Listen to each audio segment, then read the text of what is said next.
सदियों से चली आ रही सतभक्ति की ऐसी धारा, ऋषियों, मुनियों, देवताओं और त्रिदेवों ने भी जिसका भेद ना पाया। भक्ति तो सभी करते हैं,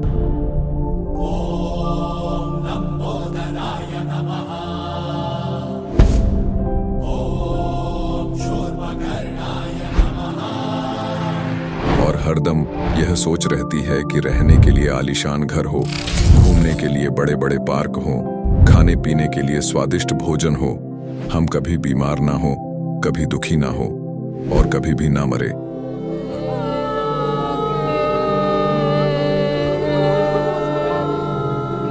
हरदम मौज मस्ती में रहे।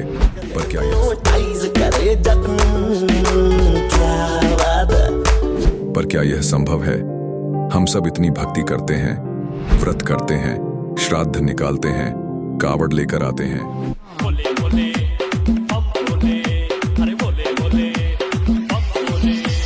मंदिरों में जाकर मूर्ति पूजा करते हैं,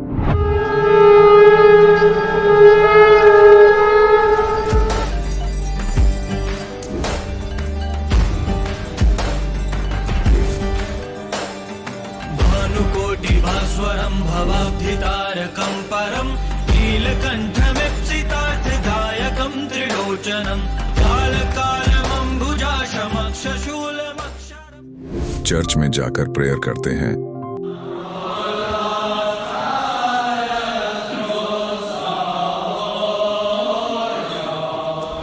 मस्जिद में जाकर नमाज अदा करते हैं,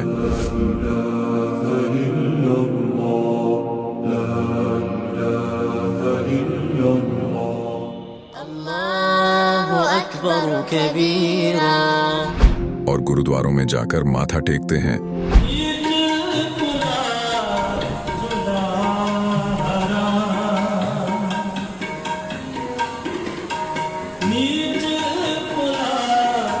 फिर भी दुखी क्यों है? लेकिन क्या आप जानते हैं वो कौन सी भक्ति है? वो भक्ति जिसने मीरा को जहर से बचा लिया, ध्रुव और प्रहलाद की रक्षा की, अंधे को आंखें और बहरे को कान दिए, कोढ़ी को काया दी, दुखियों को सुखी जीवन दिया, मरने वाले को जीवन दान दिया और लाइलाज बीमारियों को दूर किया। जब संत रामपाल जी महाराज जी से दीक्षा ले ली थी, उसके बाद जब उनका कुछ विद इन मंथ कैंसर में राहत मिली।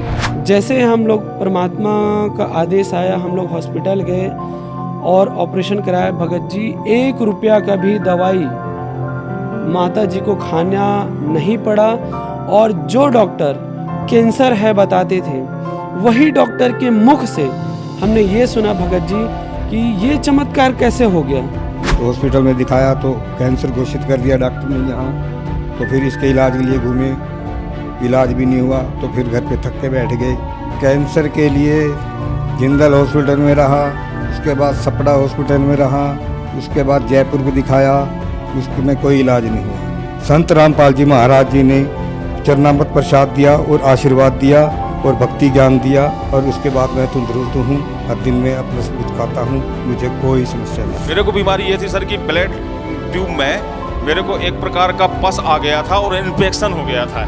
उस इन्फेक्शन को डॉक्टर लोग वो कह रहे थे कि इसमें आपको ऑपरेशन करना पड़ेगा। आश्रम पहुंचने में परमात्मा का नामदान लिया और जो उन्होंने मुझे उपदेश दिया, उस उपदेश देने के बाद उन्होंने आशीर्वाद दिया। आशीर्वाद देने के बाद तत्क्षण में मेरा ये रोग वहीं के वहीं दर्द बिल्कुल ठीक हो गया। भक्ति सभी करते हैं, लेकिन उपरोक्त लाभ सिर्फ सतभक्ति से ही प्राप्त होते हैं। आज भी सतभक्ति करने वाले हजारों लाखों लोगों को शास्त्र अनुसार भक्ति का अद्भुत अनुभव प्राप्त हो रहा है। आइए जानते हैं ऐसे ही लाखों श्रद्धालुओं में से एक सतभक्ति करने वाले इस श्रद्धालु का अनुभव। नमस्कार जी। नमस्कार। क्या नाम है जी आपका? मेरा नाम जैस्मिन है। जैस्मिन जी, आप कहाँ से हैं? मैं क्षेत्र खटीमा उधम सिंह नगर उत्तराखंड से हूँ। जैस्मिन जी, संत रामपाल जी महाराज से नाम दीक्षा आपने कब ली? सर मैं 10 मई 2022 को ली। जैस्मिन जी, संत रामपाल जी महाराज से नाम दीक्षा लेने से पहले आप क्या भक्ति साधनाएं करती थी? सर मैं भक्ति साधना तो यीशु जी को ही मानते थे। मेरा पूरा परिवार मेरा जन्म भी नहीं हुआ था तब से यीशु जी को मानते थे। हम क्रिश्चियन थे। मेरी मम्मी नाम उपदेश ले रखी थी क्रिश्चियन में, बैप्टिज्म कहते हैं जिससे। और घर में मैं, मेरा भाई और मेरे पापा तो नहीं ले रखे थे नाम उपदेश, लेकिन हम सत्संग में जाते थे और मैं हर संडे को जाती थी यीशु जी की संगत में।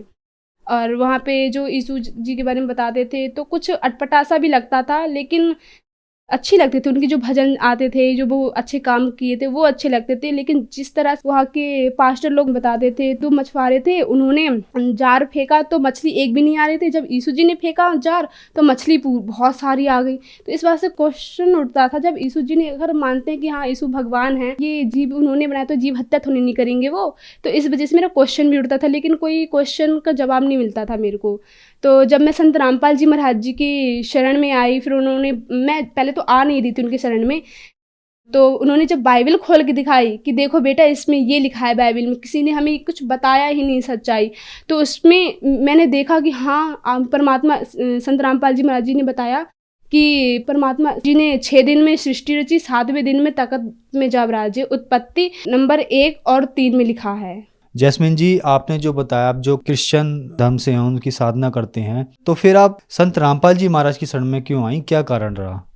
सर कुछ हम ऐसे आए संत रामपाल जी महाराज जी के शरण में कि मेरे पापा बहुत ज़्यादा ड्रिंक करते थे, कलेश पात रहते थे परिवार में। तो किसी, मतलब मेरे पापा के जो दोस्त थे, तो उन्होंने संत रामपाल जी महाराज जी से नाम उपदेश ले रखे थे वो। तो मेरे पापा, मतलब उनकी दुकान है ना टेलर की, तो पापा जाते थे उनकी दुकान या घर पे, तो वो हमेशा यही कहते थे कि आप संत रामपाल जी महाराज जी से नाम उपदेश ले लो, और ये जितने भी गंदे विकार, नशीले पदार्थ, ये सब छुड़वा देते हैं। क्योंकि फिर मेरे पापा कहते थे हाँ ले लूँगा, लेकिन उनके बात टाल देते थे बार बार। फिर संत रामपाल जी महाराज जी के शिष्य ने बताया, ये आप ये भजन सुनो, और ये अगर आपको आराम हो तो आप जरूर नाम दीक्षा ले लेना। संत रामपाल जी महाराज जी की जो संगत बताते थे और भजन सुनाते थे, तो वो मेरे पापा सुनते थे ड्रिंकी में ही। फिर एक दिन खुद ही उन्होंने कहा कि मैं भी नाम उपदेश लूँगा, ये ड्रिंक्स में बहुत परेशान हो गया हूँ, मैं छोड़ना तो चाहता हूँ लेकिन छूट ही नहीं रही है। जब मेरा दोस्त छोड़ दिया संत रामपाल जी महाराज जी शरण में आ गए, तो मैं क्यों नहीं छोड़ दूंगा। तो हमें विश्वास नहीं हो रहा था, क्योंकि वो बार बार ऐसे ही कहते थे। फिर उस दिन उन्होंने नहाया धोया, फिर संत रामपाल जी महाराज जी के नामदान केंद्र गए, नानंग बता। वहाँ से मेरा भाई और मेरी मम्मी और मेरा पापा, वो तीनों नाम उपदेश ले आए थे संत रामपाल जी महाराज जी से। मैं फिर 15 दिन के बाद गई संत रामपाल जी महाराज जी से नाम उपदेश लेने। जैसे कहते हैं कि जो भी श्रद्धालु संत रामपाल जी महाराज से नाम दीक्षा लेते हैं उनको लाभ होते हैं, तो क्या आपके साथ भी कुछ ऐसा हुआ? जी, लाभ तो बहुत हुए संत रामपाल जी महाराज जी। जैसे कि मेरे पापा बहुत ज़्यादा ड्रिंक करते थे, तो उन्होंने ड्रिंक भी छोड़ दी। अब ड्रिंक तो छोड़ी, मैंने इतनी भक्ति की यीशु जी की, लेकिन मैं सोचती थी कि क्यों नहीं मेरे पापा ड्रिंक क्यों नहीं छोड़ देते हैं। लेकिन अब संत रामपाल जी महाराज जी शरण में आके पापा ड्रिंक भी छोड़ दिए हैं। अब तो विश्वास बहुत ज़्यादा हो गया परमात्मा पे। मैं तो सोचती थी कि मेरे पापा छोड़ेंगे ही नहीं, विश्वास ही हट गया था कि ये मेरे पापा ड्रिंक नहीं छोड़ेंगे। अब संत रामपाल जी महाराज जी के शरण में आके परमात्मा की दया से मेरे पापा जी ने वो ड्रिंक भी छोड़ दिए हैं। और जैसे कि मेरे पेट में गुर्दे की साइड पथरी हो गई थी, तो हम मेरे कितने करीब 1 बजे से मेरा पेट दर्द करने लगा, 5 बजे तक ठीक हो गया। मैं संत रामपाल जी महाराज जी से प्रार्थना करती थी, परमात्मा अगर आप सच्चे परमात्मा हो तो मेरा पेट जो दर्द हो रहा है, इतना दर्द हो रहा था, समझो मेरा एक धड़ पूरा यहाँ का पूरा दर्द हो रहा था। फिर संत रामपाल जी महाराज जी की दया से 5 बजे पेट फिर एक भी दर्द नहीं हो रहा था। फिर पापा ने कहा कि कोई बात नहीं, हम ये मेडिकल जाते हैं, ये वो डॉक्टर हैं वहाँ पे। तो पापा 5 बजे ले गई डॉक्टर के पास। डॉक्टर ने मेरे को दवा खिलाई पथरी की, तो फिर तब भी मतलब पेट तो पहले भी नहीं दुख रहा था, लेकिन फिर वॉशरूम नहीं आ रही थी मेरी ढंग से। तो फिर मैं स्कूल में जाती थी पढ़ने, क्योंकि मेरा 10 का था ना उस टाइम, तो मेरे को पेपर भी करीब आ गए थे। मेरे क्लास से बच्चे कहते थे तू क्यों जाती है बार बार वॉशरूम, क्यों जाती है। मैं उन्हें बता रही थी, तब भी नहीं समझ रहे थे। तो मैं सीधे स्कूल से आई, स्कूल की ड्रेस भी नहीं चेंज की, सीधे मैं संत रामपाल जी महाराज जी से आके रोने लगी। परमात्मा, मेरे स्कूल में मुझसे बच्चे ऐसे ऐसे कहते हैं कि तू क्यों जाती है बार बार वॉशरूम। उन्हें बताती भी हूँ सच्चाई, फिर भी नहीं मानती हैं। तो फिर मैं जैसे ही फिर वॉशरूम गई, तो संत रामपाल जी महाराज जी की दया से फिर पथरी निकल गई थी मेरी। और भी जैसे कि मेरी मम्मी का कान में पानी पड़ गया था, तो उनका कान बंद हो गया था, सुनाई भी नहीं दे रहा था। उन्हें एकदम से चक्कर बहुत खींच के आते थे। तो वो फिर मतलब संत रामपाल जी महाराज जी से अरदास की कि परमात्मा मेरा कान बंद हो जाता है, सुनाई भी नहीं देता है। और फिर संत रामपाल जी महाराज जी से दया मतलब प्रार्थना की, तो संत रामपाल जी महाराज जी ने फिर 3 दिन तक तो रहा, मेरी मम्मी को कान से सुनाई नहीं देता था और कुछ बाजता था कान में, कहती थी वो। फिर संत रामपाल जी महाराज जी की दया से वो कान का जो सुनाई नहीं देता था वो भी फिर ठीक हो गया, बिगैर दवा ले गई। सर आर्थिक स्थिति तो हमारी बहुत ख़राब थी, क्योंकि मेरे पापा भी ड्रिंक भी करते थे। क्योंकि पहले मेरे पापा टीचर थे ना, वो तो 5 साल तक टीचर रहे थे, वो सरकारी टीचर। तो उनकी जॉब किसी कारणवश उनकी जॉब छूट गई थी, तो वो और डिप्रेशन में आके ड्रिंक करने लगे। फिर पापा और ज़्यादा ड्रिंक करने लगे, मतलब 7 साल से करते करते बहुत ज़्यादा बढ़ते गए। फिर जैसे ही पापा मतलब फिर पेंट भी करते थे मेरे पापा। तो अब तो संत रामपाल जी महाराज जी शरण में हम आ गए हैं। तो संत रामपाल जी महाराज जी मतलब इतनी बड़ी मतलब कोठी दे देते हैं पेंट करने के लिए पापा, उसमें 1-1 लाख कमा लेते हैं मेरे पापा। जैसे कि आपने बताया कि आप क्रिश्चियन फैमिली से हैं, तो संत रामपाल जी महाराज तो ज़्यादातर वेदों का वगैरह का ज्ञान देते हैं। तो आपको संत रामपाल जी महाराज ने ज्ञान के बारे में क्या बताया आपके धर्म ग्रंथों के अनुसार? सर संत रामपाल जी महाराज जी ने हमें, मैं सत्संग गई थी, नाम उपदेश नहीं लिया था, क्योंकि संत रामपाल जी महाराज जी का पहले ये है, जो अगर जो भी नाम दीक्षा ले तो पहले वो सत्संग सुने और मतलब ज्ञान देखे परमात्मा का, तब आए फिर नाम दीक्षा लेने। फिर मैं गई, मेरे मम्मी पापा ले गए मेरे को सत्संग सुनाने। फिर मैं गई खटीमा, तो वहाँ पे गुरुजी स्वयं बाइबल खोल रहे थे। मैंने कहा कि मतलब मेरी दादी लोग कह रहे थे ये संत रामपाल जी ये बहुत वेदों का वो करता है, खंडन करता है, ये है वो, मतलब उल्टा सीधा कह रहे थे। तो मैं गई, तो उस टाइम मेरे मन में ये उठा कि मेरी दादी लोग तो ऐसे कह रहे थे कि संत रामपाल जी महाराज जी विरोध करते हैं बाइबल का, देवी देवताओं का विरोध करते हैं, लेकिन नहीं, यहाँ तो खुद अपने हाथों से खोल के दिखा रहे हैं और दिखाने की देखो बच्चों ये लिखा है इस बाइबल में।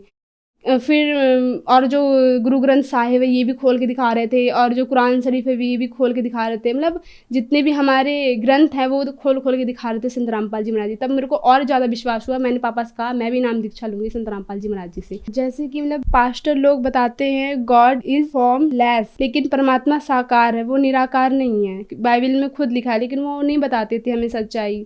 अब आज मतलब जैसे संत रामपाल जी महाराज जी बाइबल खोल के दिखाए हमें और बताए कि परमात्मा मनुष्य दृश्य है, परमेश्वर मनुष्य दृश्य है, और हमको अपने ही जैसा स्वरूप दिया है उन्होंने। तो ये मतलब ये सब सुन के ना मेरे को एक अंदर से वो हुई कि संत रामपाल जी मैंने इतनी सत्संग सुनी, लेकिन पास्टर कभी नहीं बताया हमें।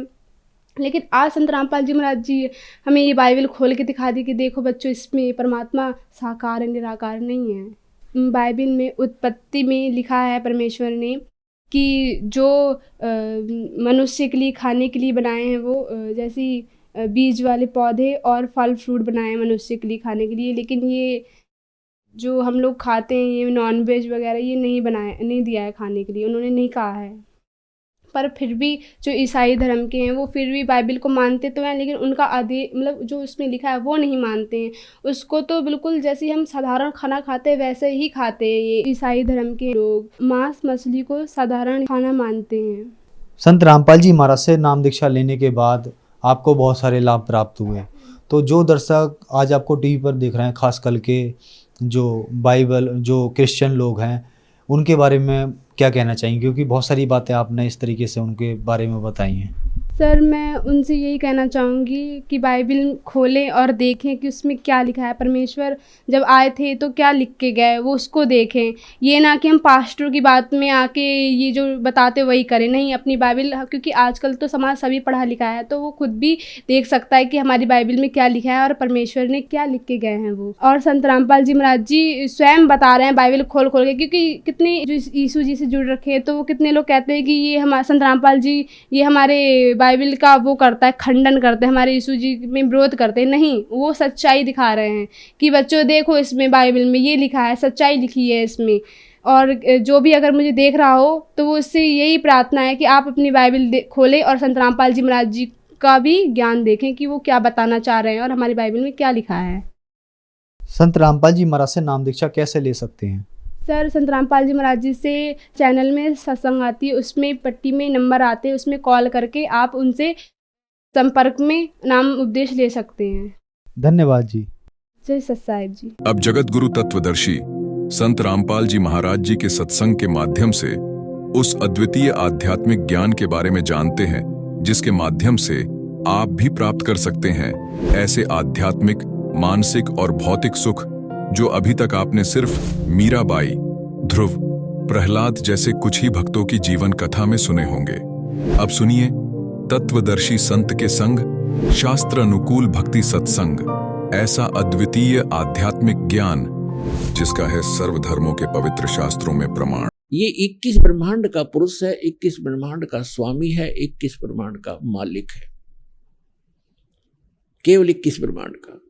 और एक ब्रह्मांड के अंदर ये पृथ्वी लोक, स्वर्ग लोक, पाताल लोक, ब्रह्मा विष्णु महेश के लोक, धर्मराय का लोक, निरंजन का लोक और आगे दुर्गा का लोक, ये सारे मिलाकर एक ब्रह्मांड कहलाता है। ऐसे ऐसे 21 ब्रह्मांड है, उनका प्रभु है, उनका स्वामी है ये ब्रह्म, लेकिन ये परमात्मा नहीं है, ये काल है।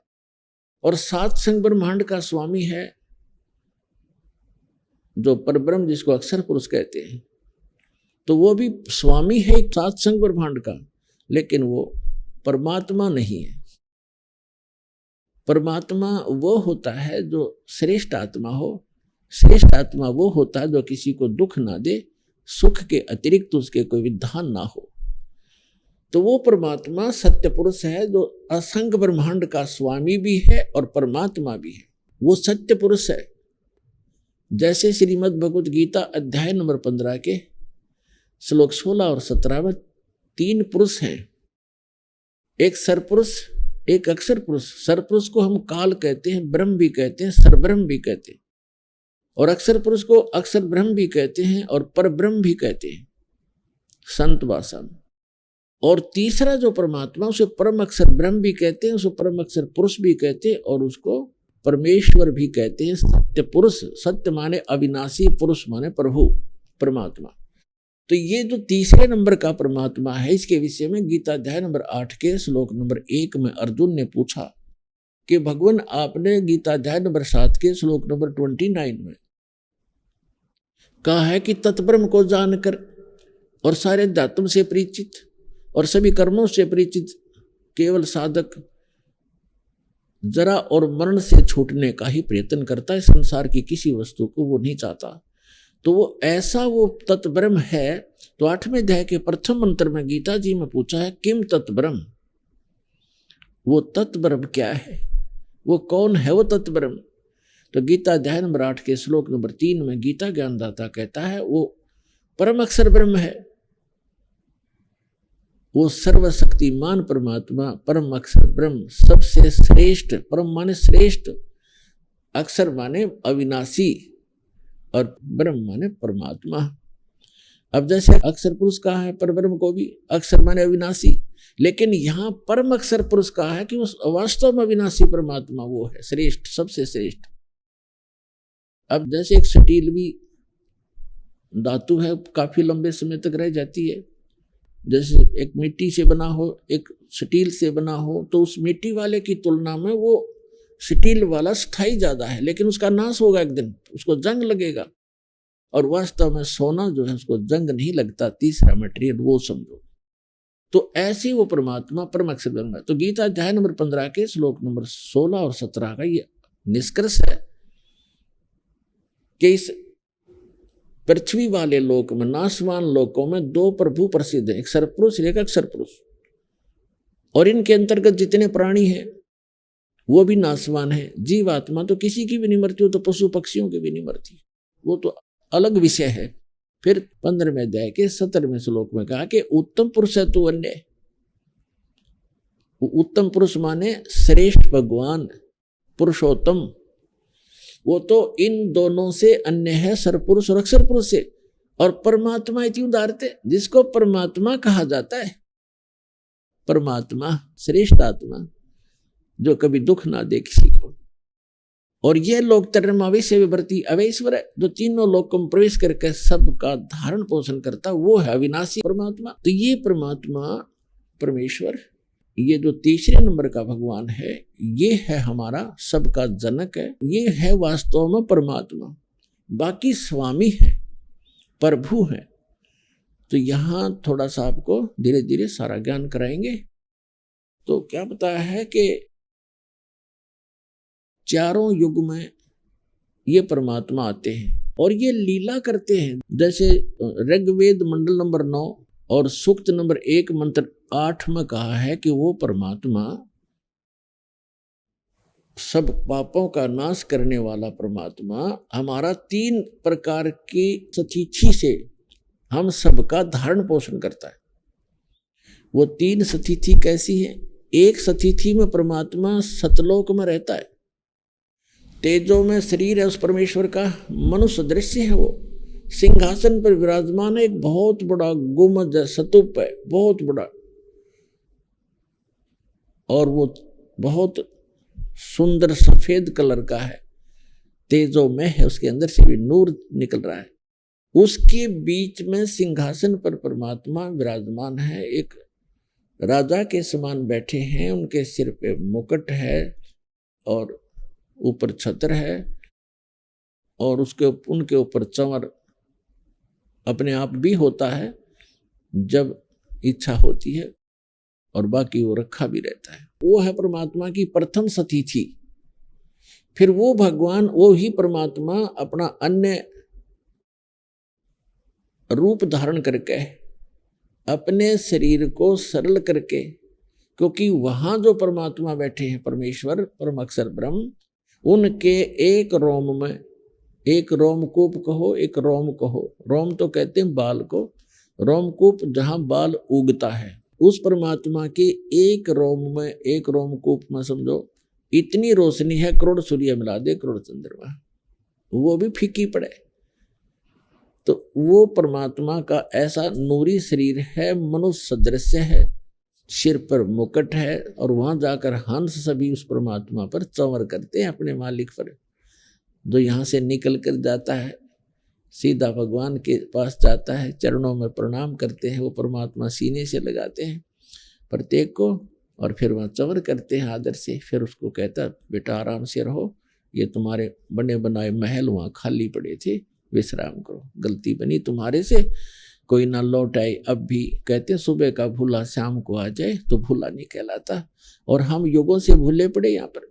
तो वहाँ ये प्रथम स्थिति है। फिर परमात्मा अपने शरीर को हल्का रूप बना करके दूसरी स्थिति में, वो दूसरी स्थिति में क्या करते हैं, एक शिशु रूप धारण करते हैं, और प्रत्येक युग के अंदर प्रारंभ में एक सरोवर के अंदर कमल के फूल पर आकर नवजात शिशु का रूप धारण करके वो विराजमान हो जाते हैं। वो किसी माँ से जन्म नहीं लेते, और परमात्मा की सारी व्यवस्था होती है, तो वहां से कोई निसंतान दंपत्ति उन्हें उठा ले जाते हैं, और धीरे धीरे जैसे बच्चे की तरह परमात्मा अपनी लीला करते हैं।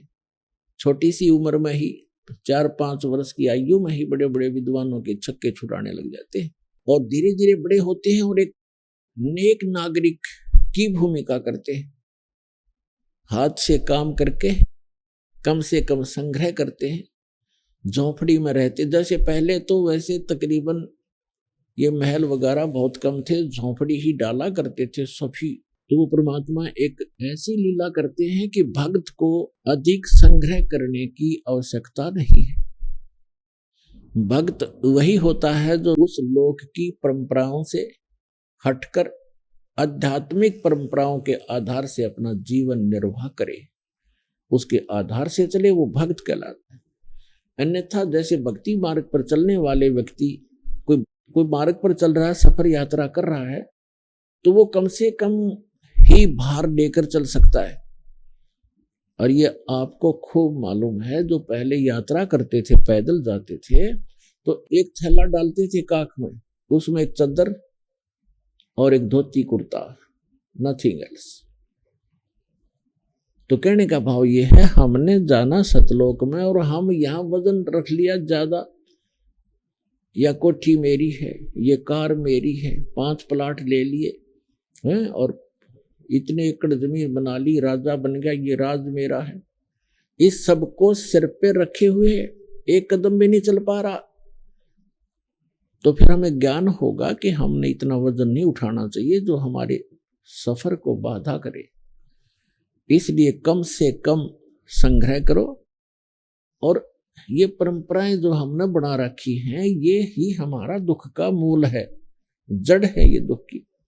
ब्याह शादी में लोग दिखावा ड्रामा करना, नाचना गाना, डीजे बजाना, कोई बात है ये? हमने बहुत से देखा, पहले दिन डीजे बजा रहे हैं, लड़के का विवाह है, धरती तोल रखी, अगले दिन वो दूल्हा ही मर जाता है दुर्घटना के अंदर। अब टक्कर मार कर रो रहे हो, अब बजाओ डीजे। तो ऐसे गंदे लोक में, और हम ये ऐसी परंपराएं बनाकर अपना जीवन नाश कर रहे हैं। दहेज लेते हैं, लोग दिखावा देते हैं, तो ये नहीं करना चाहिए। क्योंकि सारा जीवन कमाते रहते हैं, फिर उठाकर ब्याह और कोठी पर लगा देते। तो हमने सिंपल मकान जो भगवान अलाउड करे उतना ही बनाओ, चाहे अपनी झोंपड़ी डाल लो, दया करता है भगवान तो मकान बना लो, आपकी व्यवस्था है तो। एक झोंपड़ी भी अच्छे ढंग की बनाई हुई उतना ही काम करेगी जो आपके महल करेंगे। और आजकल के पक्के मकानों से झोंपड़ी जो डाली जाती थी वो गर्मी सर्दी दोनों से प्रोटेक्ट करना करती थी। आज एसी भी ना काम करे तो वो करा करती थी। तो जैसा भी है, देश काल परिस्थिति जो बदल गई है, तो हम कैसे भी मकान बना कर रहे हैं, लेकिन भगवान की भूल ना पड़े और इन परंपराओं को कम करें, ताकि जैसे कि आज के हमारी रिवाज बन गई है, बेटी को हमने दुश्मन बना लिया गलत परंपराएं करके। क्योंकि लड़की जन्म होते ही हम ये मान लेते हैं ये भार बन गई, क्योंकि इसका विवाह करना 2-4 लाख रुपया लगाने पड़ेंगे तब कोई ग्रहण करेगा। फिर उसको बच्चा होगा, कदे पी लिया, कदे छूत छक, कदे फलाना, फिर भात हो गया। तो ये क्या आवश्यकता है इन चीजों की? ये मैन मेड है, गॉड मेड नहीं है। और हमने इनको खत्म करना पड़ेगा। तो बेटी देखना, सब चाह करेंगे बेटी हो, क्योंकि वजन ही नहीं रहेगा हमारे ऊपर। तो और बेटी बिना फिर बेटे के गाडोगे, बेटी ना होगी तो फिर ब्याह कितना होगा, अगला बेटी ना होगी तो किसे क्या। तो हमारी बुद्धि पर पत्थर पड़ गए, हम भगवान से दूर होकर समाज में ही रंग गए और उसी दृष्टिकोण से सोचने लग गए। तो इनसे ऊपर उठना पड़ेगा, तब हम भक्ति कर सकते हैं। हम सतलोक चलना है तो इन मर्यादाओं का अपना पालन करना पड़ेगा। यदि आप विद्यार्थी हैं तो विद्यार्थी वाला ही काम करे, और फिर वो अगर वो बच्चों में गधों पर बैठकर घूमता है गांव में जाकर तो विद्यार्थी नहीं है और स्कूल आता नहीं है। इस प्रकार आप जी ने ये अन्य परंपराएं त्यागनी होंगी। तो कहने का भाव यह है कि परमात्मा स्वयं आते हैं, एक लीला करके दिखाते हैं कि भक्त को केवल इतना ही पर्याप्त है, इससे अधिक नहीं। कबीर साहब कहते हैं, कहा चनावे मेड़िया ये लंबी बीत उसारे, घर तो 3.5 हाथ भाई गणात पौड़े 4। क्या प्रसन्न हो रहा, लंबी लंबी द्वार खींच कर लंबी लंबी मेड़िया बनाता है, बड़े दीवाने बनाकर ऊंची ऊंची कोठियां गाड़ रहा है, महल हवेली बना रहा है। परमात्मा कहते हैं, घर तो 3.5 हाथ गणाते पौड़े 4। 3.5 हूठ हाथ कहते हैं 3.5 हाथ को। ये जो हाथ है यहां से लेकर यहां तक कौनी तक, ये एक हाथ कहलाता है। और प्रत्येक स्त्री या पुरुष का अपना शरीर 3.5 हाथ का होता है। ये 3 तो पूरे और आधा इतना होता है। परमात्मा कहते हैं, आप चाहे 4 मंजिल की कोठी बना रखिए और 20-20 कमरे कक्ष है, एक चारपाई पे इतने स्थान पर सोओगे आप, किसी कोने में कहीं डाल लेना। तो ये बाकी बकवाद किस लिए कर रखी है? तो परमात्मा कहते हैं, घर तो 3.5 हाथ और गणा तो 3.25। कहने का भाव ये नहीं है कति माप के 3.5 हाथ बना लो, यानी आवश्यकता से अधिक बनाने की कोई आवश्यकता नहीं, वो हमारी मूर्खता होगी। आवश्यकता अनुसार मकान बनाओ, 2 कमरे हैं, 3 चाहिए, 4 चाहिए, अपने परिवार अनुसार, या एक में ही काम चलता है तो क्यों डले डोए बेमतलब के। भक्ति उद्देश्य रखे और भक्ति में बाधा करे, उस वस्तु और उस रिवाज को तुरंत त्याग दे, परंपरा को। अप्रसंग चल रहा है, हम उसी पर आते हैं। तो वो परमात्मा प्रत्येक युग में आते हैं और प्रत्येक युग में ऐसी लीला करते हैं, कमल के फूल पर आकर विराजमान होते हैं। और कमल का फूल जल में होता है, जिस कारण से हमारे सदग्रंथों में उस परमात्मा को नारायण कहते हैं। नारायण का अर्थ है, नार माने जल, आयन माने उस पर आकर विराजमान होने वाला नारायण। हम श्री विष्णु जी को नारायण मानते हैं, ये भी नारायण हैं, जितने सतर के ये नारायण हैं। ये भी शेष नाग पर लेट गए तो नारायण हो गए। हम शंकर भगवान को भी नारायण मानते हैं, वो भी भगवान है। लेकिन वास्तव में नारायण जो है ये परमात्मा है, जिसके लिए वेद और ग्रंथ हमारे नारायण बोलते हैं। तो वहां से ये निसंतान दंपति उठा ले जाते हैं। तो सतयुग में परमात्मा जब आए, एक विद्याधर नाम के ब्राह्मण थे और दीपिका नाम की उनकी पत्नी धर्मपत्नी थी। वो ससुराल से आ रहा था अपनी पत्नी को लेकर के, तो परमात्मा तालाब के ऊपर विराजमान थे। तो तालाब के अंदर कमल के फूल पर शिशु रूप धारण किए लेटे हुए थे। उनकी दृष्टि पड़ गई, उस बच्चे को उठा करके अपने घर ले आए। तो वहाँ उनकी परवरिश की लीला हुई, धीरे धीरे बड़े हुए। बहुत सा मनु जैसे विद्वान जो पाक रहे थे वेदों के, उनके छक्के छुड़ा दिए जाता ने, लेकिन उसको वामदेव कहने लगे। वामदेव, वामदेव माने उल्टा ज्ञान देने वाला। उल्टा, वाम माने उल्टा, जैसे दाना हाथ की बामा हाथ, बामा वाम। इस तरह उनको ना सुन करके अपनी प्रभुता छूटी नहीं, ज्ञान भगवान का ग्रहण ना स्वयं किया ऋषियों ने, ना हमें करने दिया। फिर अगले जन्म में परमात्मा की दया हुई, वही आत्माएं जो विद्याधर और दीपिका वाली आत्माएं त्रेता के अंदर एक वेद विज ब्राह्मण नाम का ब्राह्मण हुआ और सूर्या नाम की उसकी पत्नी का संयोग हुआ। वो वही आत्मा थी जो सतयुग में थे। और इसी प्रकार परमात्मा उनको त्रेता में भी ऐसे ही कमल के फूल पर मिले। वो उस समय भी निसंतान थे। अपने आत्मा, अब आप देखते हो परमात्मा कहते हैं, जो जन मेरी शरण है ताका हूँ मैं दास, और गैल गैल लाग्या फिरूं जब तक धरती आकाश। जो बच्छा गऊ की नजर में यूं साईं को संत, भक्तों के पीछे फिरे वो भक्त वत्सल भगवंत। अब ये तो हम 4 युगों की कथा सुना रहे हैं, तो बहुत युगों से हम भटक रहे हैं। तो पिछले संस्कार से ही परमात्मा इन पुण्यात्माओं के साथ लगे हुए थे। इस विद्याधर और दीपिका वाली आत्मा को ये संतान भी दे सकते थे पुण्यात्माओं।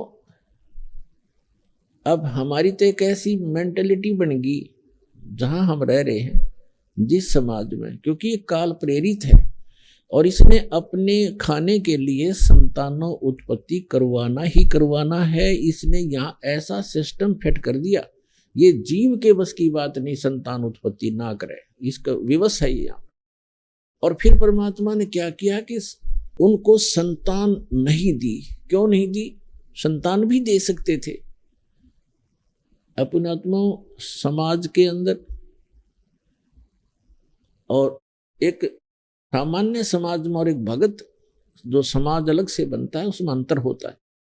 और इसी कारण से जगत और भगत का विरोध बताया कि बैर रहता आपस में। कारण क्या है कि भगत के नियम कुछ अन्य होते हैं और समाज उस यहाँ की परंपरा से ही रंगा हुआ होता है, उसी को मूल मानता है। यदि हम संसार की दृष्टि से तोलें तो जिनके संतान नहीं है, तो संसार जो है, आम व्यक्ति, आम समाज ये समझता है कि इसका बहुत बड़ा दुर्भाग्य है।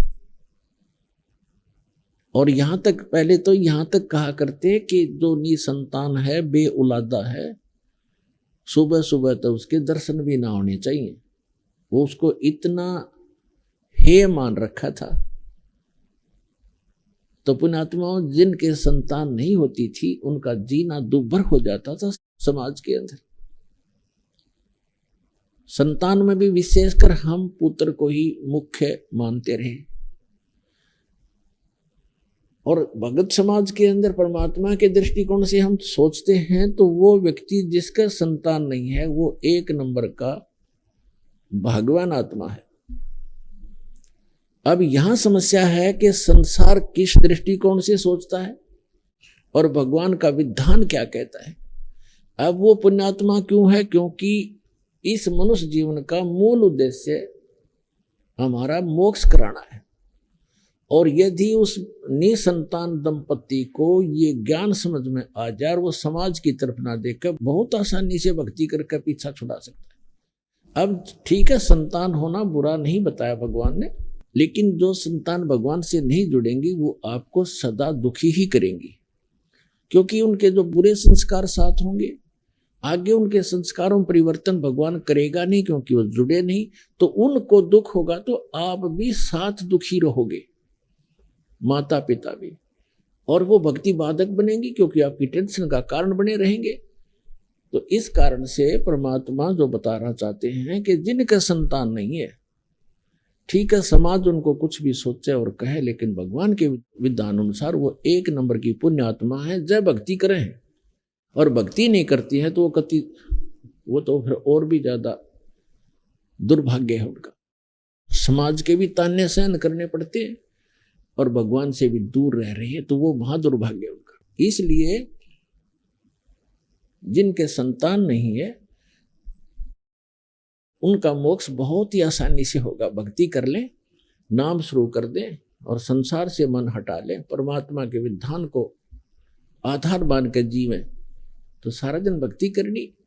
अब समस्या ये आती है कि बुढ़ापे में हमने कौन से बाढ़ेगा? अरे भगवान रहा संभालने वाला सबको।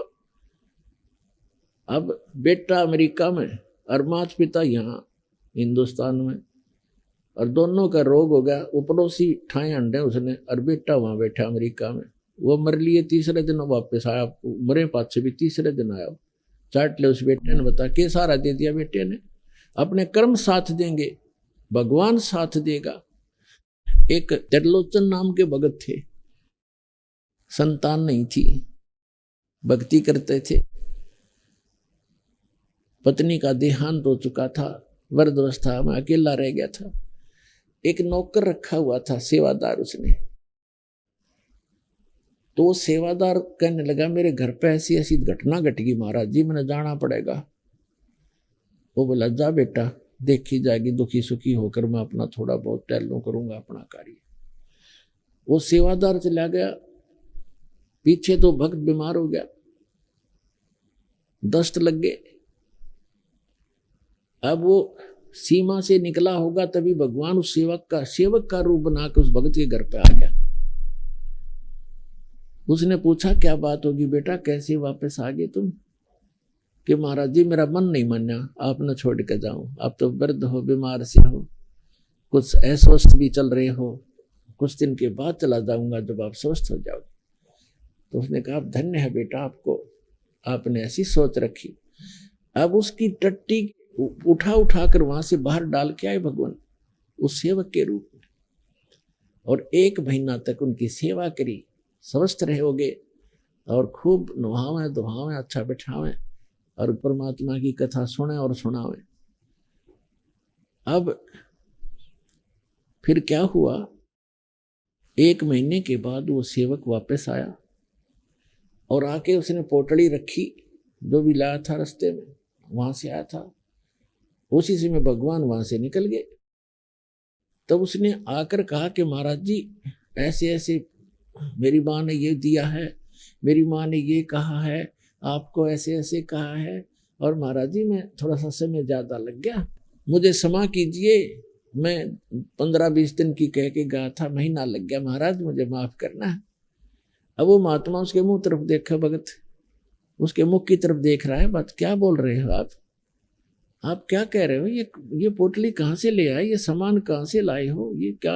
उसने बताया जी मैं घर से आया हूँ अपने वहां से। अब काफी देर में समझ में वृद्ध का, अरे तू अपने घर से आया है? कि हाँ जी मैं तो आज आया हूँ, उस दिन का गया हुआ। उसका तो रोम रोम खड़ा हो गया, रोआ बुरी तरह। ये भगवान इस पापी नाप से मैं टट्टी तक उठवाई, मुझ नीच का कहाँ उद्धार होगा?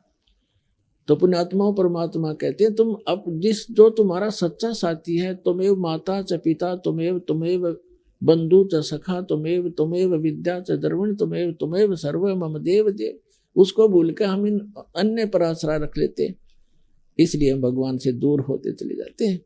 तो यहाँ गरीबदास साहिब जी ने कहा है कि त्रिलोचन के भय भरतिया माने नौकरे, ऐसी भक्ति कमावे, ऐसी भक्ति करे, भगवान साथ रहेगा आपके। तो इस प्रकार अब जैसे जिन बहन भाइयों के, विशेषकर इंसान तो थोड़ा बहुत सोच समझ भी लेता है, लेकिन बहनों का दिल नहीं डटता जिनका संतान नहीं होती, क्योंकि उसको समाज नहीं जीने देता। घर जाते हैं, घर वाले कुछ दिन चुप रहते हैं तो कोई पड़ोसी आ जाएगा, आओगा कोई काम और पूछेगा न्यू बहू का कि मैं होया नहीं बालक बोलक। अब वह के कहेगी सासू अक ना कुछ ना होया, कई साल हो गए ब्याह ने, एक जातक तो चाहिए था बता। और देख लो कोई दूसरा ब्याह करवा लो। अब उस बेटी का और समस्या पैदा कर दी कि एक और ये भी ब्याह करवाएंगे, यानी उसको बोल पड़े तो कोई और आकर के रिश्तेदार आकर कहेगा। कहने का भाव ये है कि जब तक ज्ञान नहीं प्राणी को तो जीना हराम कर देते हैं। आदमी तो बाहर रहता है, कभी कभी सुनता है ये बातें, टाल जाता है, मन समझा लेता है, लेकिन उस बहन के बस की बात नहीं। अंत में वह इतनी दुखी हो जाती है, और यदि संतान तो भगवान ने देनी है, रो ले चाहे पीट ले। अभी आपने सुने जगत गुरु तत्वदर्शी संत रामपाल जी महाराज के मंगलमय सत्संग प्रवचन। आइए अब सुनते हैं उन भक्तों के अनुभव जिन्होंने संत रामपाल जी महाराज के प्रमाणित ज्ञान से प्रभावित होकर नाम दीक्षा लेकर अनेकों लाभ प्राप्त किए। नमस्कार सर। नमस्कार सर। सर क्या नाम है आपका? मेरा नाम करनैल दास है जी। करनैल दास जी कहाँ से आए हो? मैं डेराबस्सी तहसील पिंड मलाला से आया हूँ जी। सर संत रामपाल जी महाराज की शरण में आने से पहले आप क्या भक्ति साधनाएं करते थे? सर संत रामपाल जी महाराज की शरण में आने से पहले मेरा जो जन्म है सिख परिवार में ही हुआ जी। मेरे जो ग्रैंड फादर है वो भी गुरु ग्रंथ साहब का पाठ करते थे। उसके बाद जो मेरे फादर साहब है वो भी गुरु ग्रंथ साहब का पाठ करते थे, और मैंने भी गुरु ग्रंथ साहब के काफ़ी पाठ किए हैं। और मैंने जो पंजा बाणियाँ का नित्यनेम वगैरह ये सारा मैंने 3-4 साल लगातार किया है। उसके बाद सर मेरे को राधा स्वामी मत के बारे में पता चला कि पहले तो हमारे तो सिख मत में यही बोलते थे कि गुरु ग्रंथ साहब से अलावा किसी को गुरु नहीं मानना है। फिर मेरे को राधा स्वामी मत का ज्ञान मिला, उसमें पता चला कि जो गुरु है वो होना ज़रूरी है, संत मतलब जो जैसे संत रूप में जो गुरु होना ज़रूरी है। फिर मैंने राधा स्वामी मत का ज्ञान पढ़ा। उसके बाद मैंने 1986 में 9 अप्रैल 1986 में महाराज चरण सिंह से नामदान ब्यास जाके नामदान लिया जी। फिर मैंने वहाँ पे काफ़ी भक्ति की। मैंने 10 साल उनके लगातार सत्संग भी किए हैं, स्टेजों के ऊपर बैठ के सत्संग किए, लोगों को समझाते थे कि ये जो ज्ञान है संत मत ये है जी। सर आपने जो बाबा चरण सिंह जी से नाम लिया था, उन्होंने आपको क्या भक्ति साधनाएं बताई? उन्होंने जी हमारे को 5 नाम बताए थे जी। ज्योत निरंजन, ओंकार, आरंकार, सोहंग, सतनाम, ये 5 नाम की भक्ति बताते थे कि आपने 2.5 घंटे ये डेली इसका जो आपने बैठ के सिमरन करना, आधा घंटा आपने शब्द तो सुननी है और 2 घंटे आपने 5 नाम का जो सिमरन है ये करना है। सर आपको जो भक्ति साधनाएं बताई गई, क्या इसका कोई शास्त्रों में प्रमाण है? इसका सर कोई प्रमाण नहीं, क्योंकि ये तो हम जब हम संत रामपाल जी महाराज की शरण में आए हैं तो इन्होंने बताया कि 5 नाम काल के हैं। तुलसीदास दास की घट रामायण जो उसमें साफ लिखा कि 5 नाम काल के जानो। फिर कबीर साहब ने भी अपनी वाणी में लिखा है कि 5 शब्द की आशा में सर्वस्व मूल गवाया, कि ये जो 5 नाम है काल के नाम है, ये कोई भक्ति नहीं है जी। सर फिर आप संत रामपाल जी महाराज की शरण में कैसे आए? सर मैं संत रामपाल जी महाराज की शरण में ऐसे आया हूँ, मेरे को ज्ञान गंगा किताब पढ़ने को मिली है जी। ज्ञान गंगा किताब पढ़ के जब मैंने देखा, प्रमाण देखे, सभी कुछ मिलाया, देखा कि असली जो भक्ति है शास्त्रों के अनुसार ये भक्ति है, वो किताब पढ़ने के बाद मेरे को ज्ञान होया। और फिर मैंने 28 सितंबर 2014 को संत रामपाल जी महाराज की शरण में जाके बरवाड़ा आश्रम में नामदान लिया जी। सर संत रामपाल जी महाराज से नाम दीक्षा लेने के बाद आपको क्या क्या लाभ मिले?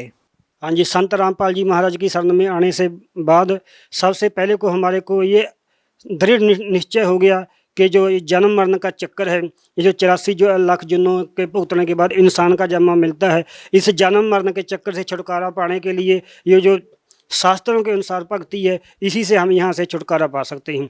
दूसरी बात, मेरे को ये सर एक्सीडेंट हो गया था, मैं ड्यूटी पे जा रहा था। ऐसे हुआ कि जब मेरा एक्सीडेंट होया जी, एक्सीडेंट होने के बाद मेरा मोटरसाइकिल पूरा टूट गया।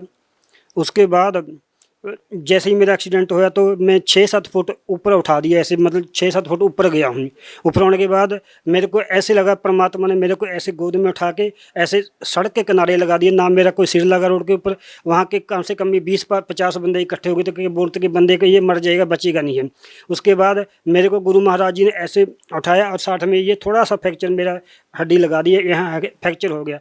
फिर मेरे को बत्ती हॉस्पिटल चंडीगढ़ में मैंने आपके बच्चों को फ़ोन किया, वो चंडीगढ़ हॉस्पिटल में मेरे को लेके गई। रात को डॉक्टर ने CT स्कैन किया, डॉक्टर पहले बोलने लगा कि आपको ऑपरेशन होएगा। उसके बाद बस सुबह जब दूसरा डॉक्टर आया, उसने रिपोर्ट देखी, बोलता कि ऑपरेशन की कोई लोड़ नहीं, आप ऐसे करो बेल्ट लगा के रखो। फिर मैंने 2 महीने बेल्ट लगा के रखा। फिर मैंने प्राइवेट भी सिटी स्कैन दिखाया, प्राइवेट वाले भी यही बोलने लगे कि आपको कम से कम 99% तो ऑपरेशन कराना ही पड़ेगा। लेकिन गुरु महाराज की दया से मैंने बेल्ट लगाने से ही मेरी जो हड्डी है बिल्कुल सेट हो गई और मेरे को भी कोई तकलीफ नहीं है इस टाइम।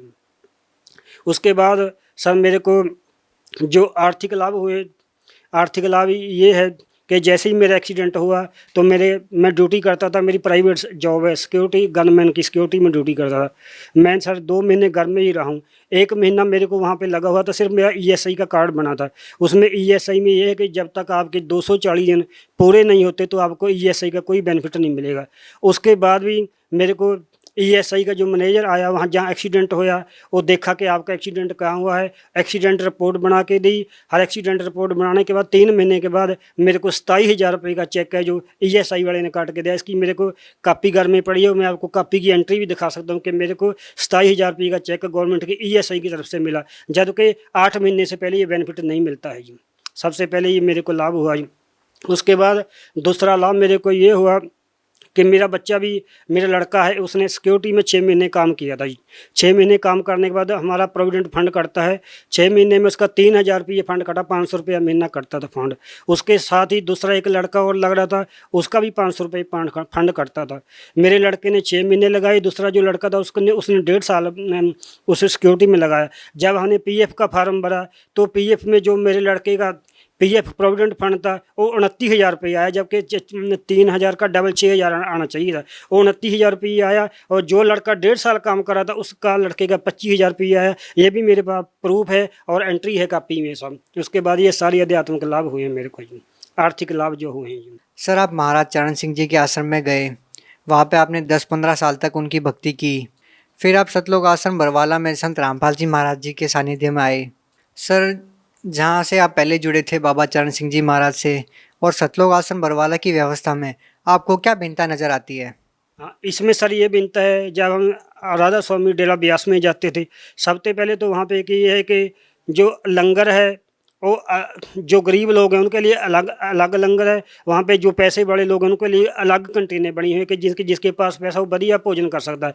जबकि संत महाराज, गुरु महाराज रामपाल जी महाराज जी के आश्रम में ये ऐसा नहीं है। वहाँ पर तो चाहे कोई गरीब है चाहे कोई अमीर है, सभी एक ही लाइन में बैठ के लंगर चखते हैं। दूसरी बात ये है कि जब हम महाराज चरण सिंह के दर्शनों के लिए जाते थे, वहाँ पे जो VIP बंदे थे उनको कार्ड मिलता था, उनके लिए अलग लाइन लगती थी, और जो आम लोग हैं उनके लिए अलग लाइन लगती थी। जबकि गुरु महाराज संत रामपाल जी महाराज के आश्रम में ऐसा नहीं। वहाँ पे चाहे कोई अमीर आता है चाहे कोई VIP है, सभी लाइन में लग के दर्शन करते हैं। सबसे बड़ी भिन्नता ये हमारे को नज़र आई है इसमें। जैसे हम ब्यास जाते थे, वहाँ हमारे को बिस्तरा भी ले जाना पड़ता था, साबुन तेल भी ले जाना पड़ता था।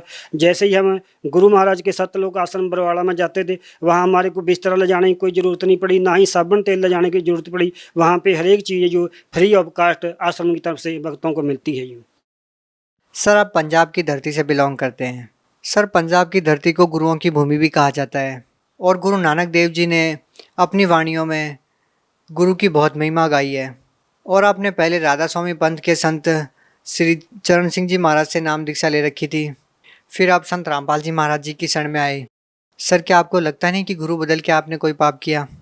नहीं सर, ऐसा कोई नहीं है, क्योंकि कबीर साहब ने भी अपनी वाणी में लिखा है, जब तक गुरु मिले ना साचा, चाहे करो 10 चाहे करो 50।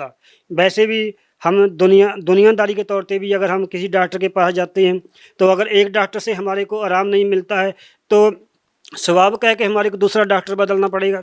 क्योंकि हमारे को वहाँ से आराम नहीं हो रहा, उसी के ऊपर अरूढ़ रहेंगे तो ये तो समझदारी की बात नहीं। हर कोई बंदा सोचेगा कि अगर आपको यहाँ आराम नहीं आ रहा है तो आप दूसरे किसी अच्छे डॉक्टर को दिखाओ जहाँ से आपको आराम होता है। ऐसे ही सर ये आध्यात्मिक मार्ग है। जब हम वहाँ से हमारे को चरण सिंह से नामदान लिया, कोई लाभ नहीं मिला, और जैसे ही हमने गुरु महाराज का ज्ञान सुना और इनका उपदेश सुना, उसके अनुसार फिर हमने भक्ति की। भक्ति के अनुसार हमारे को जो पहले 27 साल वहाँ पे जाते रहे, कोई लाभ नहीं हुआ। हाँ, अब हमारे को तकरीबन 1.5 साल का करीब हुआ। 2014 में हमारे को नामदान मिला था। 1.5 साल के करीब हमारे को परमात्मा ने दया करी है, घर में भी सुख शांति है। उसके बाद सर मैं एक बात आपको और बताना चाहता हूँ। जैसे ही मैं गुरु महाराज जी से नामदान लेके आया, उसके कुछ दिन बाद ये कांड हो गया। उसके मेरी घरवाली ने टीवी में प्रचार देखा कि जो मीडिया दिखा रहा है ये सही है। उसके बाद मेरी घरवाली मेरे से बहुत नाराज़ होगी, उसने मेरे गुरु महाराज की फ़ोटो फाड़ दिया, मेरा जो नामदान का फार्म था वो भी फाड़ दिया। कम से कम 2 महीने मेरे घर में बहुत कलेश रहा और मेरे को जीना हराम कर दिया। आसपास के जो मेरे साथी थे, राधा स्वामी थे, वो भी आके मेरी घरवाली को भड़काते थे कि ये तो राधा स्वामी था, सत्संग करता था, ये कैसे गुरु की शरण के पीछे लगे, देखो टीवी में क्या हो रहा वहाँ पे क्या हो रहा है। उसके बाद फिर मैंने गुरु महाराज की प्रार्थना की कि महाराज मैं आपकी शरण में आया हूँ, आप ये तुच्छ जीव हैं, संसार के जीव हैं, इनको बुद्धि नहीं है, आप इनको समत दो। तो हौली हौली मेरे घर में 2 महीने में मेरे घर का जो माहौल था बिल्कुल शांत हो गया। अब मैं घर में 3 टाइम का अपना नित्यनेम भी करता हूँ। घर वाली वहाँ बैठ के हमारे गुरु महाराज जी का साधना चैनल पर सत्संग आता है। हालांकि उसने अभी नामदान नहीं लिया, लेकिन अभी मेरे घर में कोई विरोधता नहीं है और आराम से हम बैठ के मैं भक्ति करता हूँ और गुरु महाराज जी का सत्संग करता हूँ। घर का माहौल है बिल्कुल 2 महीने के बाद ही गुरु महाराज जी ने घर का माहौल जो है बिल्कुल शांत कर दिया, स्वच्छ कर दिया। अब मेरे बच्चे भी मेरा बड़ा आदर करते, नहीं तो सारा घर वाले विरोध करने लग गए थे। अब गुरु महाराज जी की बड़ी कृपा है और मैं गुरु महाराज जी का शुक्रगुजार हूँ कि उनकी दया से मैं उनकी भक्ति में लगा हूँ जी। सर, सुना है कि संत रामपाल जी महाराज जी अपने श्रद्धालुओं को नाम दीक्षा देने से पहले कुछ नियम बताते हैं, जिनमें से पहला नियम है नशा त्यागना। लेकिन पंजाब जैसे राज्य में नशा के आदी लोग बहुत ज़्यादा है। कुछ लोग नशा छोड़ना चाहते भी हैं, लेकिन बहुत कोशिशों के बाद भी वो नशा नहीं छोड़ पाते हैं। लेकिन सर, एक तरफ देखा जाए तो संत रामपाल जी महाराज के समर्थकों की संख्या इन दिनों यहाँ पे भी काफ़ी बढ़ी है। तो सर, संत रामपाल जी महाराज जी आखिर ऐसा क्या ज्ञान बताते हैं कि लोग नशे जैसी बुरी आदत को भी छोड़ देते हैं? सर, ये ऐसे है कि जैसे आप गुरु महाराज जी जितने भी आज शास्त्र हैं, गुरु ग्रंथ साहब है, कुरान है, गीता है, चारों वेद हैं, इनके अनुसार शास्त्र के अनुसार भक्ति बताते हैं। और ये भक्ति बताते हैं कि अगर आपने कोई भी भक्ति करनी है तो इसमें कोई भी नशा आपको प्रयोग नहीं करना है, क्योंकि अगर हम नशा करेंगे तो नशा करते करते हम भक्ति नहीं कर सकते। तो गुरु महाराज की भक्ति ऐसी है, जैसे ही हम सिमरन करते हैं और ये नशे जो हैं ऑटोमेटिकली छूटने शुरू हो जाते हैं। क्योंकि गुरु महाराज का जो सिमरन है, प्रथम नाम 5 जो गुरु महाराज जी सिमरन देते हैं, उस सिमरन में इतनी अगर आप कमाई करोगे तो आपको ऑटोमेटिकली ऐसा ही अनुभव होने लग जाएगा कि नशे तो कुछ भी नहीं है, ये तो कुछ भी नहीं है। हौली हौली ऑटोमेटिकली ये नशे छूटते जाएंगे। जबकि गवर्नमेंट ने जोर ला लिया, गवर्नमेंट अपने पैसे के जोर से नशा जो लोगों को छुड़ाना चाहती है, लेकिन ये अध्यात्म का मार्ग है। गुरु संत रामपाल जी महाराज अध्यात्म का मार्ग ऐसी भक्ति देते हैं कि ऑलरेडी जो नशा है जो ऑटोमेटिकली जीव इसको छोड़ देता है। सर ऐसे है कि जैसे ही संत रामपाल जी महाराज भक्ति बताते हैं, तो संत रामपाल जी महाराज जो भक्ति बताते हैं उनकी जो वचन है वो वचन में शक्ति है। जैसे कि प्रधानमंत्री है, वहाँ बैठे ही जो वचन बोल देता है उसकी वचन में शक्ति है। जो वचन बोलता है ऑटोमेटिकली वो काम दूसरे दिन ही शुरू हो जाता है। ऐसे ही जो परमात्मा के संत होते हैं, हम तो परमात्मा ही कहेंगे संत रामपाल जी महाराज को, क्योंकि हमारे को ये परमात्मा ही नजर आते हैं, इंसान नहीं है। ये तो इंसान के रूप में परमात्मा ही आए हुए हैं। इनके वचन में शक्ति है और इनका जो वचन है अध्यात्म का वचन है। इनके वचन द्वारा ही जो भक्ति करेगा, जो इनसे सिमरन लेके भक्ति करेगा, तो ऑटोमेटिकली जो नशे जो छूटने शुरू हो जाएंगे। क्योंकि वाणी में भी लिखा है, सुरापान मद मांसाहारी गमन करे भोगे पर नारी, 70 जन्म कटम है शीशम, साक्षी साहेब है जगदीशम। इस करके गुरु महाराज ने भी कहा, अमलहारी आत्मा करे न होवे पार। ये भी लिखा कि गुरु ग्रंथ साहब में भी लिखा कि जो कोई भी नशा करता है, जैसे बीड़ी सिगरेट तम्बाकू है, इस नशे को प्रयोग करेगा तो ये अगर असंख्यों जन्म भी भक्ति करता रहे तब भी ये इंसान जो जीव है यहाँ से पार नहीं हो सकता। सर, संत रामपाल जी महाराज जी अन्य संतों के बारे में निंदा करते हैं, उनके ऊपर टीका टिप्पणी करते रहते हैं। सर, आप इसके बारे में क्या कहना चाहेंगे? सर, इस बारे में मैं ये कहना चाहूँगा कि वो निंदा नहीं करते हैं। जैसे देखो, एक टीचर है जो एक विद्यार्थी को पढ़ा रहा है। अगर वो टीचर अगर सिलेबस से बाहर की बात बताएगा, हर जो उसके सिलेबस में नहीं है, अगर वो टीचर विद्यार्थी को सिलेबस के बाहर की बात बताएगा तो ठीक नहीं है। अगर कोई दूसरा टीचर उसको आगे कहेगा कि भाई ये तो सिलेबस के बीच ही नहीं है, इसके सिलेबस के अंदर ही नहीं है, तो आप इसको क्या पढ़ा रहे हो। यही ऐसे ही ये हो रहा है। क्योंकि जो संत रामपाल जी महाराज हैं, ये शास्त्रों के अनुसार भक्ति देते हैं। हर जो प्रमाणिक भक्ति है, इसमें हर चीज़ का प्रमाण है। जो संत रामपाल जी महाराज का एक भी वचन है बिना प्रमाण से नहीं है। बाकी जो संत हैं उनके पास कोई प्रमाण नहीं है, वो शास्त्र अनुसार भक्ति देते हैं, वो किसी की निंदा नहीं करते। जैसे एक नकली नोट होता है, एक असली नोट होता है। अगर कोई नकली नोट वाले को बोले कि ये नकली निंदा कर रहा है, ये नकली नोट की पहचान गलत बता रहा है, ऐसा नहीं है सर। ऐसे ये है कि नकली और असली की पहचान संत रामपाल जी महाराज बताते हैं कि ये जो भक्ति जो बाकी संत देते हैं ये डुप्लीकेट भक्ति है, इनके पास कोई प्रमाण नहीं है। जो संत रामपाल जी महाराज की भक्ति है प्रमाण भक्ति है और वेदों के अनुसार भक्ति है सर, शास्त्रों के अनुसार भक्ति है सर। सर गुरु ग्रंथ साहिब में एक प्रकरण आता है, एक वाणी आती है, सोई गुरु पूरा कहावे जो दो अक्षर का भेद बतावे। सर तो क्या संत रामपाल जी महाराज उन्हीं दो अक्षरों का भेद बताते हैं? हाँ जी बिल्कुल, वही दो अक्षरों का भेद बताते हैं, क्योंकि इसका प्रमाण हमने जन्म साखी में गुरु महाराज जी बताते, फिर मैंने जन्म साखी ले आके पढ़ी। जन्म साखी में जो समुद्र की साखी है उसमें जो जिस टाइम ये बाला और मर्दाना ने गुरु नानक देव जी को बोला कि हमने जो लंका नहीं देखी, हम लंका देखना चाहते हैं, तो गुरु नानक देव जी ने बोला कि चले आँखें मिटो हर यहाँ बैठो। जैसे उन्होंने आंखें बंद करी तो समुद्र के किनारे खड़े दिखाई दिए। हर जैसे ही समुद्र आगे आगे गुरु नानक देव जी चल रहे थे, पीछे पीछे बाला मर्दाना चल रहे थे। गुरु नानक देव जी जो गुरु महाराज जी हमारे को दो अक्षर का ये नाम बताते हैं, वही नाम जो है गुरु नानक देव जी जप रहे थे, इसका जन्म साखी में प्रमाण है।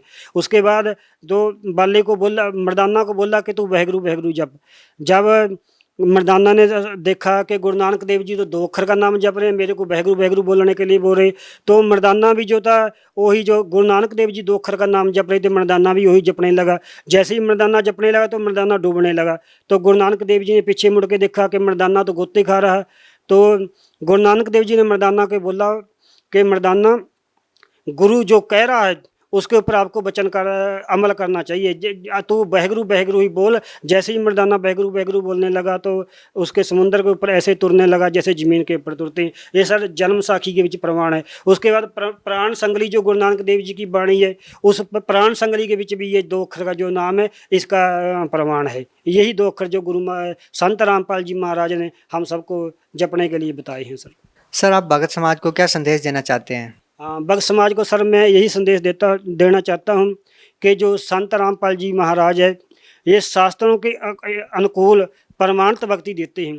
इसलिए मैं सभी को, मेरे जो भाई हैं बहन हैं, खास करके जो राधा स्वामी मत है उसमें जो अभी मेरे बहन भाई फंसे हुए हूँ उनको मैं हाथ जोड़ के बेनती करना चाहता हूँ कि मैं 27 साल वहाँ पे गया हूँ, 27 साल वहाँ पे गया हूँ और 10 साल मैंने उनके सत्संग भी किए हैं। वहाँ पे सर कोई भक्ति नहीं है, काल की भक्ति है। मैं सभी अपने बहन भाई जो राधा स्वामी मत में अभी भी उनसे जुड़े हैं उनसे हाथ जोड़ के बेनती करता हूं कि जैसे मैंने वो 27 साल अपनी ज़िंदगी की बर्बाद कर दी, अब वो मैं 27 साल को पछता रहा हूं कि मेरे जो 27 साल थे बिल्कुल निसफल हो गए, उनका कोई मतलब नहीं था। जैसे भक्ति मैंने करी जैसे नहीं करी, क्योंकि वो भक्ति जो है काल की भक्ति है, काल के नाम है, उनका सभी का प्रमाण है।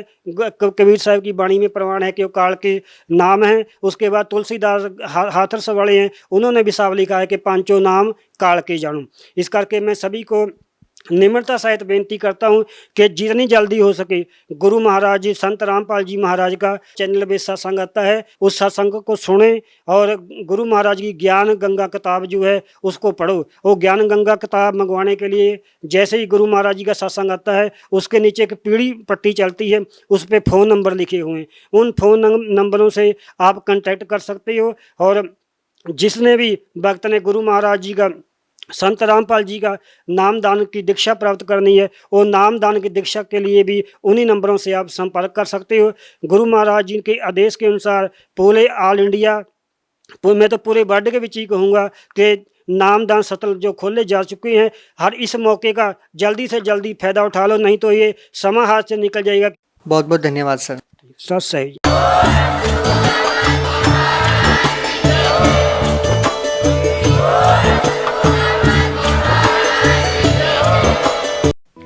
आप सुन रहे थे जगत गुरु तत्वदर्शी संत रामपाल जी महाराज के मंगल प्रवचन।